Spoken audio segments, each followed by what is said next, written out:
Welcome to the Jamodi podcast, where we interview coaches and leaders to find out not just what they do, but how they do what they do. Becoming the best version of ourselves is Jamodi, just a matter of doing it. What's one thing that makes your program different? Another really good question. And I think that the first thing I would say is our system of play. And, you can say, well, a lot of people play your way, but the way that we play defensively and how we put our offense to connect with our defense and to complement our defense, we are we strive to be a blue collar grit and grind team. And in today's world, there aren't as many of those kind of teams around, as everybody's trying to play probably a little bit faster, a little bit more offensive minded, so to speak. Not that we're not, but much more of an emphasis than is on the defensive side of it, which we are. Along with that, I would add a couple other things, Matt. I would say, and again, I'll bring up Don Meyer, who was a dear friend that we lost several years ago. Yes, sir. And gave so much to coaches. He told me one time there are 5 things that separate great programs from good programs. And so we've always tried to live by those 5 things in our own program. The first one was preparation. That you should prepare, you should practice, you should play like you lost your last game.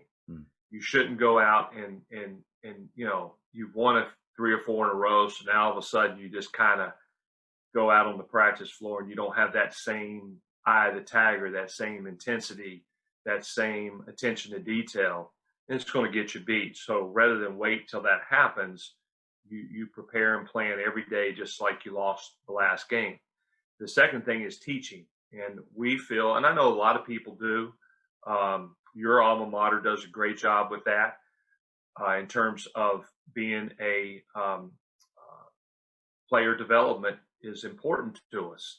And so we're really working hard to develop our guys and their skill level. I don't make a lot of promises when we recruit somebody. I think that's just not something that helps when you're trying to build trust with young people. Because the first time something happens and you can't live up to one of those promises, coach, you said you'd do this. But one thing I do promise them is you come and you spend 4 years with us, you will be a better basketball player than when you walked in the door, because we're going to work really hard from a athletic, physical standpoint and also a mental standpoint of developing your skill level and basketball acumen.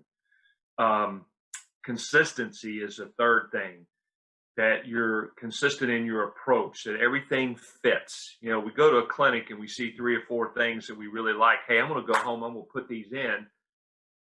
And they just don't work with what you're doing. That's a good point. Fit. Yep. And that was a big thing with us, that our offense is selected so that it fits the anchors of our program and it fits our defensive play. The ability to compete and to compete on a daily basis is number 4. And number 5 is your ability to close, to finish. So those are 5 things that I think Coach Meyer definitely nailed, that the great programs all do those things very well. And so those are things that we put high on our list of trying to address as we go through our season. So I guess I don't know if I've fully answered your question, but I do think our system of play, coupled with our philosophy that we're not out there to build an all-star team. We're trying to put together a good basketball team. A lot of times I've had assistant coaches that look at me and say, well, we need this guy. No, we don't. If you bring that guy in, who are you going to sit down? Who's not going to get the minutes they're getting now? But it'll make us better. Well, maybe not. We've invested in these other young men. Let's work to get them where they need to be so that we can improve in that way. And it's not just trying to collect talent, it's trying to put together the pieces to have a great team. So you feel a sense of loyalty to those guys that are on your team and that to make it work with that group right then. Absolutely. Absolutely. I always say this when we bring in somebody, I'll be, I'm just like any other coach. I'm wrong sometimes. I see potential in a young man that just for whatever reason, it just doesn't happen. And there's two things I try to do with that. The first thing is I'm going to be brutally honest with that young man. I think that's imperative. When I was a player, and I played for a great man, but he was so nice. One of the nicest people I've ever been around, my head college coach. And every year he'd bring me in and say, "Hey, Jimmy, I think you're going to have a chance to be a starter for us next year. And if you just do this," I had no chance to be a starter for us. We had really good players. Okay. And I know what he was trying to do, but I don't want to tell our players things that aren't true. And so I'll say, "Listen, Johnny, I just don't see you playing in our program in the next 2 years, but you've always got a home here, and I want you to prove me wrong. Prove me wrong. There's nothing that would make me happier than you come in here and earn a spot." And that's happened sometimes.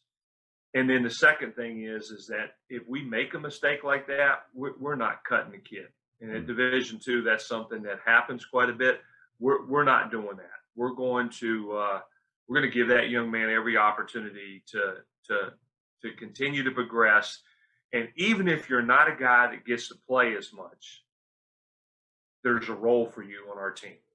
Now, with that being said, I understand today kids want to play. And if you want to go play somewhere and you feel like you can do that, then I'm all about that too. I'll help you in any way I can. I've had the opportunities the last few weeks since I've been meeting with coaches just to sit back and listen to them. And I still think like a player. I believe I still listen to a coach like you and think, okay, if I was a player, would I want to play for this person? And just from the last 30 minutes, golly, we've already gone 30 minutes. Coach, I believe I would have really enjoyed playing for you because I love the way you teach. That means a lot. I appreciate you saying that. Thank you. Yeah, and for what it's worth, right? The way you teach and communicate, it just really, it aligns with me. So I appreciate you. Thank you for checking out today's episode. Please take a moment to subscribe to this podcast, share it with your fellow coaches, and find us on social media for what's coming up next on the Jamodi podcast. It's just a matter of doing it.